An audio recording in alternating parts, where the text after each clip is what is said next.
Hey everybody, welcome to Banter. I'm Brian McFadden here with Matt Bors. What's happening? Yeah, sorry we didn't do a show last week. We had to draw cartoons for money. But my cartoon this week, exclusively for the Nib, is about what the future of the internet will look like if Tom Wheeler gets his way and guts net neutrality. And all the companies that can afford to pay Comcast extra money will do that by squeezing their subscribers more money. But the rest of us on sites like the Nib and everywhere else that we post our cartoons, things will be slow. So I don't know if a petition will work or do something to stop that, but it stinks, and the Well, FCC. I think that, well, hashtag will do it. Right, or a sad picture like me while I'm waiting for like porn to load. Be like, net neutrality, please. Yeah, so if you're watching this on a choppy video, it's already taken hold of the internet. Let's see, what was my latest was about pushy women in the job place. And it's two executives talking about Jill, which is a not veiled reference to Jill Abramson being fired from the New York Times. She was the executive editor there. If you didn't, Yeah. if you're Ira Glass watching this, she was the executive editor of the New York Times. Yeah, yeah. Ira Glass was the only person in media who wasn't like analyzing every piece of news that came out about this last week, which is that she was abruptly fired and replaced in a meeting where she wasn't present, and there was a lot of talk that it was because she's pushy and basically an asshole to work with, which doesn't typically get you fired if you're a guy. It seems to be a quality that is. Yeah, I mean, they cranked out a lot more Pulitzers. I mean, obviously, they run my cartoons sometimes, but I'm a freelancer. I'm not staff there, so. Conflict of interest. You can't even objectively comment on this story now. Yeah, I mean, it's everybody's good in it. Have you been leaking? Are you the leak to Ken Aletta at the New Yorker? No, I don't know, and I've only been in that building once.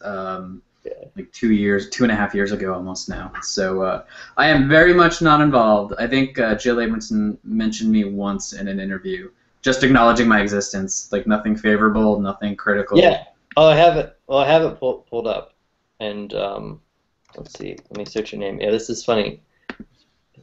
Though the Times has no longer features the cartoon roundup, we agree that cartoons are insightful. The Sunday Review features The Strip by Bors and McFadden, which is a cartoon on politics. It is. I exist. That is a journalistically accurate sentence. And it is not blurberable at all. But yeah, she should have been paid as much as Bill Keller. No, that would. I mean, should have been paid less because executives make too much at every company. And freelancers should be paid more at that newspaper, I think. I think so, now people know her name. I mean, a lot of people read the Times, they don't know the executive editor's name, but now that she has this recognizable name, you could blurb your book and just say a cartoon or whatever it is. Yeah, a cartoon on politics. Jill Abramson, fired.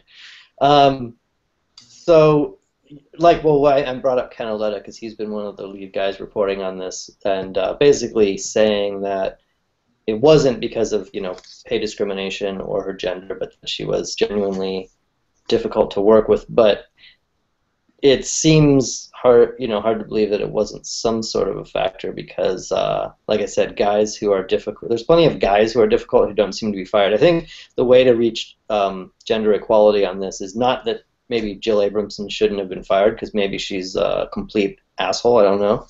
It's to fire more men for being assholes. Yeah, and reduce male executive pay so it gets as low as this crazy high wages that the few female executives get, because even they get paid too much. It's regular working people down the food chain at companies that need to be paid more. Executive pay, I'm not shedding tears over that, but it should be equally terrible, I guess. Yeah. Yeah. So let me bring up. I did want to. There's Jill Abramson is notable for actually, like we just read, knowing the existence of at least you, a cartoonist. And advocating for them in general, but not specifically me. Yeah, this was from an interview in Al Jazeera a couple months ago, or last year at this point, and which was largely overlooked by everyone except cartoonists, because she said, "What do you think is missing from the New York Times?" She was asked, and she said, "Cartoons." And the incredulous interviewer says, "Seriously?" She said, "Well, we never had cartoons. We, run the review section runs one. That's you." Yeah. All right. I was obliquely mentioned, and huh? Oh, I guess yeah. All Yeah, right. but it is sort of remarkable that cartoons are at least on her radar as something they should have done. They're just like, I don't know why the New York Times doesn't have a staff cartoonist. I mean, they should hire you and have you do more than one a week. Yeah, or well, I could do one. I mean, it takes a lot to do like a big, large comic like that. Yeah. But yeah, for staff and for $500,000, I would do one of those every single day. Like I would make the time.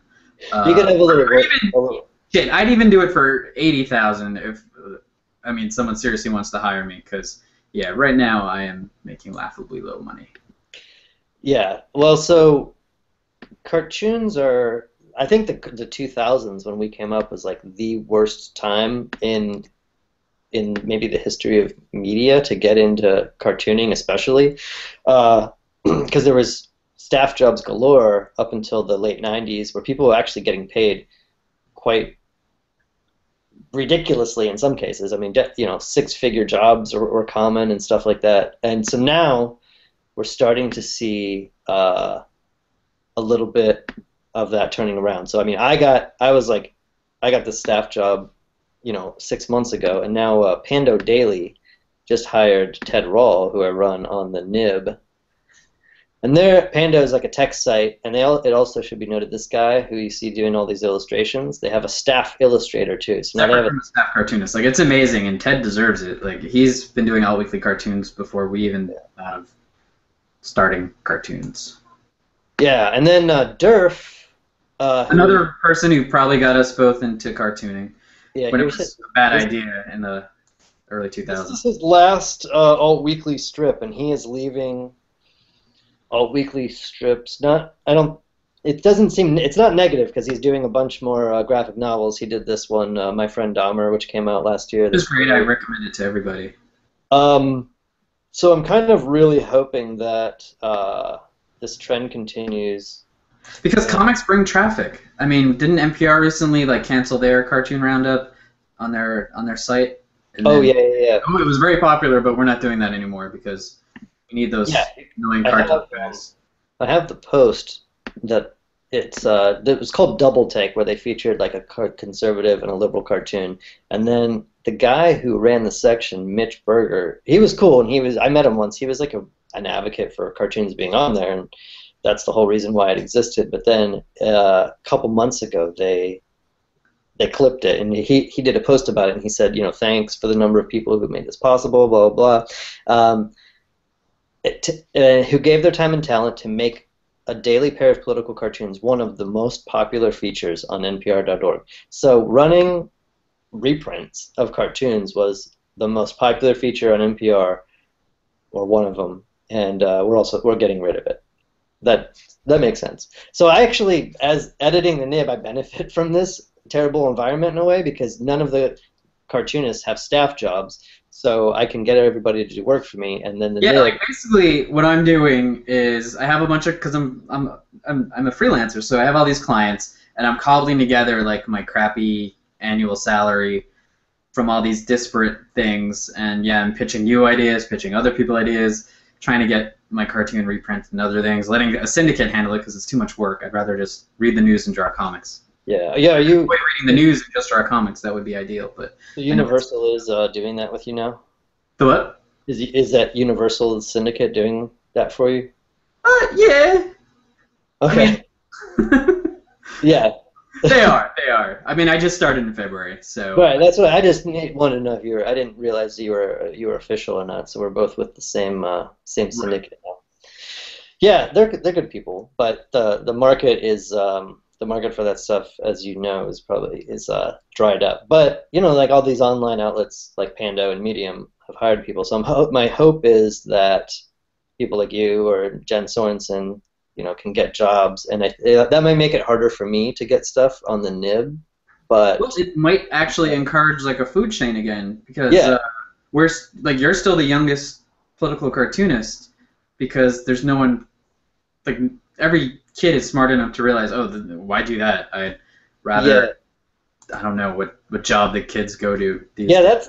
That's a label that has really should have worn off by now. Like I was the young kid in the AAC when I was like 23 and I got syndicated, and now I'm 30 and I shouldn't be the youngest anymore. So yeah, hopefully people with having jobs in this industry might inspire someone somewhere to actually get into it again.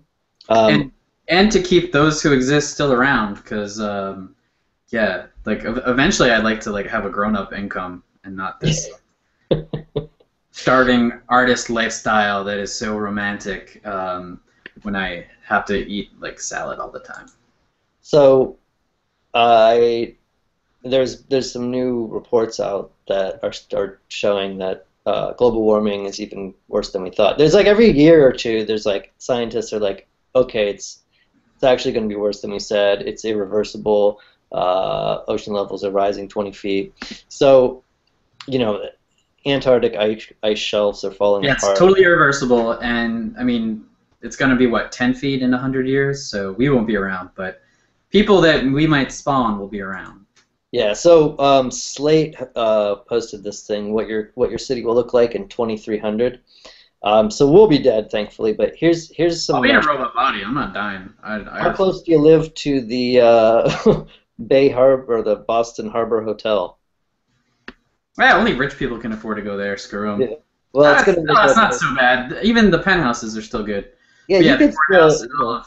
Oh, and well, now you're making it look good, because now all of Southie's getting washed out to sea, and those people are garbage with their space saving. Here's Harvard. Another boohoo, rich Yeah, people.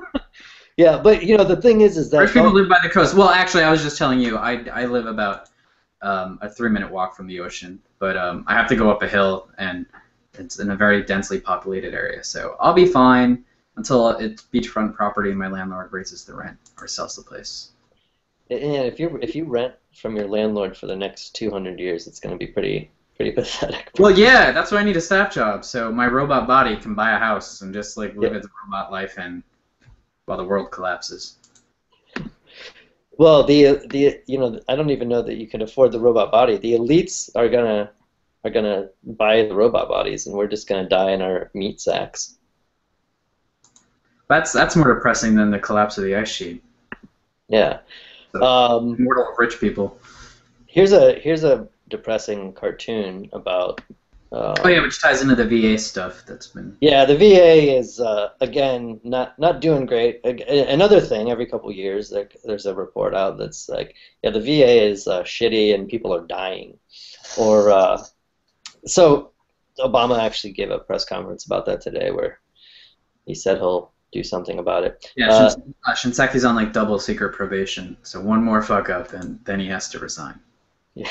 So this is a interesting cartoon. So, minimum wage workers are striking at various times of the last couple years, just trying to get $15 an hour, which they are going to do finally in Seattle. And Which, adjusted for inflation, isn't even close to what the minimum wage was in the early 70s. Yeah, it's Perfectly reasonable. Like, so tell me, how many times were you shot at while you worked? So, I mean, is he saying that unless you were shot at, you don't have a right to get paid more than $15 an hour, or should we pay vets $15 an hour and then everyone else less, or what is? yeah, it's the cap. Even executives who were never shot at, or if they are, they're in bulletproof helicopters or whatever they fly around in. Yeah, they should only get 15 because they weren't shot at, and I'm fine with that. Like, Yeah, no, shoot. Yeah, well, we don't want to advocate violence on this show, but no, I'm fine with like veterans getting paid more than Yeah. people who actually earn a shit ton of money. Yeah. So the very funny follow-up to this cartoon though is this is a good cartoon Tumblr, by the way, which we've referenced a couple times. So there's this back and forth here, and someone decided to write Bish who did this cartoon, on Facebook and ask him, for the record, how much do you make as an editorial cartoonist, and how often do you find yourself ducking bullets? And he says, that's an ignorant question. But of course, it's the basis of his cartoon. Yeah, it's like I'm sure he makes more than $15 an hour. Yeah, no, he makes more than $15. He has a staff job. Oh, he has a staff job? Oh, okay. I was gonna say, if he's freelance, he might be as poor as I am. But no, staff job. He's rich like you. No, I think it's the Tribune Review in Pittsburgh. So, I don't know how much he makes, but it's a staff job. He's got benefits. He's been there decades, and he gets paid to draw cartoons that say people complaining about not making as much money than him need to be glad that they didn't fight in a dumb war. Also, now that I'm thinking about this more, what about a veteran who works at a fast food joint? Because they surely exist, the ones that aren't homeless. Well, I think because they're not shot at while they're cooking the food, that doesn't count. But yeah, it doesn't even take into account the fact that the veterans are treated like crap. It's like only I get to complain, and even when I do, those complaints don't get addressed. But you, just regular burger flipper, you're screwed. So are you doing? Oh yeah, Memorial Day is Monday. Yeah, and I haven't done a cartoon yet on this whole VA bureaucratic nightmare. So I'm probably gonna do something about that. I originally wanted to do something just making fun of the new Happy Meal mascot and the whole brouhaha with the NRA being mad at Chipotle. But I might do that next week. I'm gonna try to do something serious and be a grown-up cartoon. I might do Chipotle, but I haven't heard about the Happy Meal mascot. I'll have to check that out. But I'm thinking, I'm actually weird teeth and fucked up eyebrows. Oh no, I did see that on Twitter. I thought it was just some joke or something. Yeah, it's very lazy, CGI, their computer graphic stuff. X-Men: Days of Future Past comes out Friday. I'm a X-Men fan, cautiously optimistic about the movie, and I think what I'm going to do is go and do an illustrated review of it for Medium. Claim your ticket on your taxes as a business expense. Yeah, which I would need to because seeing movies is super expensive these days. Yeah. But yeah, so and I also actually have an idea for Days of Future Past, doing a political cartoon too that references the movie, which I can't tell you the premise because it will completely ruin the punchline. But it involves sending Wolverine back in time for something. Oh. Yeah, so I'll probably draw that and be out by Monday or so. So we'll talk to you next week. All right, everybody. See you then, and hopefully I'll have a decent cartoon to talk about and not some garbage. Bye.